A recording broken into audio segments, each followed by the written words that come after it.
This question is a perfect example अगर तुम kinematics के अंदर ग्राफ वाली प्रॉब्लम्स या फिर ग्राफ वाले जो कॉन्सेप्ट्स होते हैं उनको रिवाइज करना चाहते हो।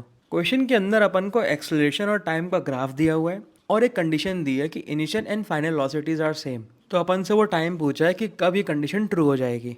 तो फिर एक कंडीशन जो है ना, भले ही बहुत आसान लग रही है, बड़ी सिंपल लग रही है, बट इसके पीछे एक बहुत ही डीप मीनिंग छुपा हुआ है। जब तुम वेलोसिटी को डिफरेंशिएट करते हो विद रिस्पेक्ट टू टाइम तो वो बराबर हो जाती है एक्सेलरेशन के।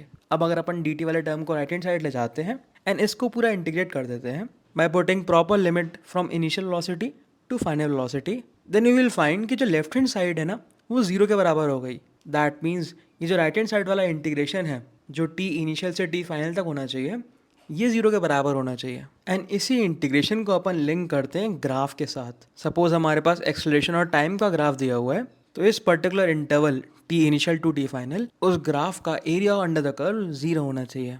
तो फिर अगर अपन ग्राफ को एनालाइज करें तो फिर 0 से लेकर 4 सेकंड तक ग्राफ का जो एरिया है वो पॉजिटिव ही आएगा। दैट मीन्स ये तो अभी जीरो नहीं हो सकता। मतलब क्या हुआ है इसका, जो टाइम अपन को निकालना है वो 4 से बड़ा ही होना चाहिए। And for t greater than 4 जो ग्राफ है वो नेगेटिव एक्सलेशन की तरफ जा रहा है। दैट मीन्स उसका जो एरिया होगा अब वो नेगेटिव साइन के साथ कंट्रीब्यूट करेगा एंड उसके बाद ही अपन को नेट एरिया जीरो मिल सकता है। तो जिस टाइम पर नेट एरिया जीरो हो जाएगा उसको अपन टी नॉट बोलते हैं। और इस पूरे एरियाज को 3 सब एरियाज में डिवाइड करते हैं। पहला एरिया है फॉर टाइम 0 से 2 जहाँ पर अपन एक ट्रेपिज्म देख पा रहे हैं। सेकेंड एरिया है 2 से 4 सेकंड के बीच में जहाँ पर अपन एक ट्राइंगल देख पा रहे हैं। And third area is 4 to T naught जहाँ पर अपन एक और ट्राइंगल देख पा रहे हैं। तो एरिया वन को तो अपन सिंपली निकाल सकते हैं by using area of a trapezium. Similarly upon area of triangle भी निकाल सकते हैं, तो एरिया 2 भी आ जाएगा हमारे पास। Now the issue is to calculate area 3, जिसके लिए हमारे पास बेस तो है that is T naught minus 4, but हमारे पास उसकी हाइट नहीं है। मतलब एट टी नॉट हमारे पास एक्सेलरेशन की वैल्यू नहीं है। उसके लिए अपन ने ऑब्जर्व किया कि t इक्वल टू 2 से t equal to T naught तक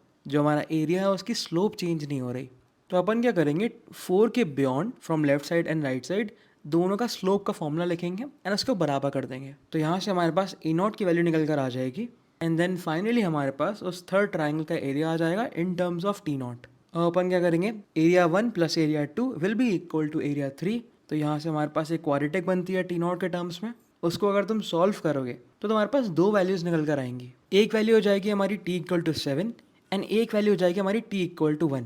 बट यहाँ पर सिर्फ t इक्वल टू 7 वाली वैल्यू जो है वो वैलिड रहेगी, बिकॉज अगर अपन को एरिया नेगेटिव चाहिए था तो t की वैल्यू 4 से बड़ी ही होनी चाहिए। So this will be our final answer.